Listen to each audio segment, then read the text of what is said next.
Welcome back to CIA Declassified. For decades, the focus of American intelligence was clearly external, identifying and neutralizing foreign state threats. Tools like signals intelligence, proven essential during the Cold War, provided unprecedented access to global communication. But as the nature of conflict evolved, so too did the scope of the surveillance machine. The Central Intelligence Agency, established by law with a specific restriction against internal security functions, began applying its global collection infrastructure to track, diffuse non-state adversaries, groups that often had contacts or sympathizers within the United States. A quote from Dr. Alan Graves, a national security archivist: "The inherent paradox of the CIA's charter became inescapable. If you are monitoring an international political movement, how do you avoid collecting on American citizens who speak to them, join them, or correspond with them? The intelligence agencies ultimately decided they couldn't avoid it, and their solution was to simply ignore their mandate." End quote.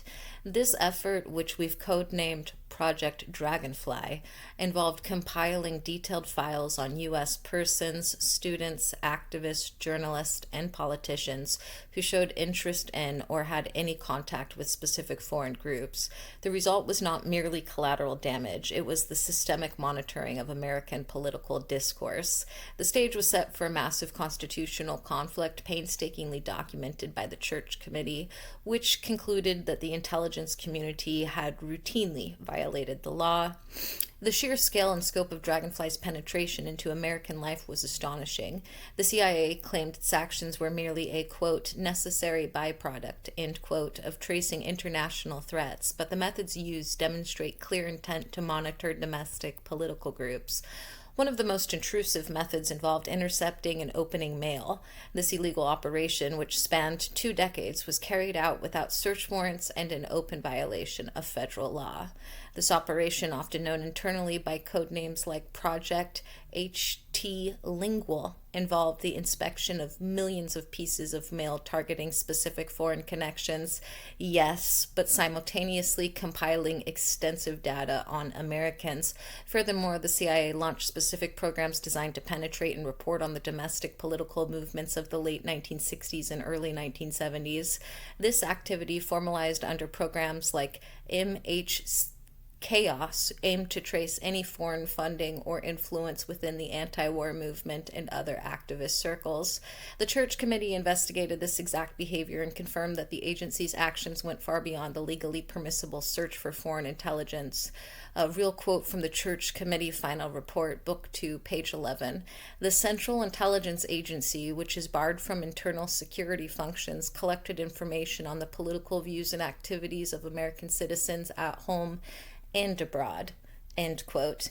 And the explicit underlying justification for this domestic penetration was defined by a fear of political contagion. Another quote from the Church Committee final report, same page, 11, Book 2. "The purpose of these activities was to seek information about possible foreign influence on domestic dissent," end quote. When the truth about Dragonfly and its related operations came to light during the 1970s, the nation faced a constitutional crisis. Senator Frank Church's committee revealed that the unchecked power of the intelligence apparatus had not only operated outside the law, but had actively and systematically targeted lawful political expression. The scope of this collection was staggering. The committee found that the files compiled on citizens were not isolated incidents, but rather a pattern of sustained surveillance. Quote from that same Church Committee final report, Book 2, page 5. "Intelligence agencies have investigated a variety of lawful activities of American citizens, including their political advocacy, expression of ideas, and private associations." End quote. The committee was clear in its legal judgment, condemning the actions not as mistakes but as deliberate undermining of fundamental liberties. They did not mince words regarding the severity of the damage inflicted by these secret operations. A quote from the Church Committee final report, Book 2, page 5. "Too much attention has been focused on isolated failures, too little on the fact that intelligence agencies have undermined the constitutional rights of citizens by their collection of information about American citizens for purposes not related to the national security." End quote. The report detailed that this massive undertaking, part of the Dragonfly era, resulted in the compilation of substantial records on vast numbers of Americans. Another quote, this is from page 12, Book 2, Church Committee. More than 13,000 files on American citizens and organizations were accumulated by the CIA in its headquarters alone, end quote. 13,000 headquarters files, plus countless others scattered across various domestic and foreign station reporting cables. The committee asserted that the intelligence structure itself was flawed, allowing the power of the government to be aimed at its own citizens without adequate legal control. The fallout from Project Dragonfly and the Church Committee's exhaustive findings necessitated deep, permanent structural changes. These ranged from the creation of the Senate Select Committee on Intelligence to the passage of FISA, which mandated judicial warrants for certain types of electronic surveillance. Crucially, binding executive policy was introduced to formalize these limitations. Executive Order 12333, signed in 1981, provided strict directives aimed specifically at preventing another Dragonfly-style overreach by agencies like the CIA. It made the CIA's primary restriction explicit and enforceable. This is a real quote from that executive order, Section 1.11a. The CIA shall not perform law enforcement functions or internal security functions, end quote. Furthermore, the order established clear boundaries for collecting sensitive information on U.S. persons, the precise type of data accumulated during Project Dragonfly's peak operations. Another quote from that executive order, this is Section 2.4c. Except as otherwise authorized by statute or executive order, the agency shall not engage in electronic surveillance of any United States person within the United States without a warrant, end quote. The machine built by the Cold War was still functioning, but the laws and executive orders enacted in the aftermath of Project Dragonfly now placed essential constitutional firewalls around its immense power, demanding accountability and transparency where once there was only secrecy.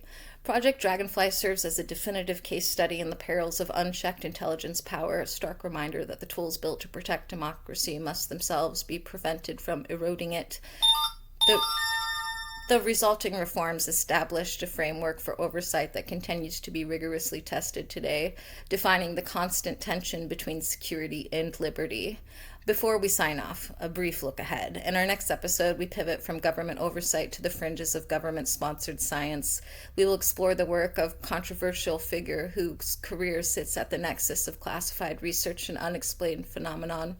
Dr. Hal Puthoff, from his early days at Stanford Research Institute working on projects exploring psychic phenomena for the CIA to his later role in the Pentagon's Advanced Aerospace Threat Identification Program, how did one scientist bridge the gap between hard physics and the deeply esoteric?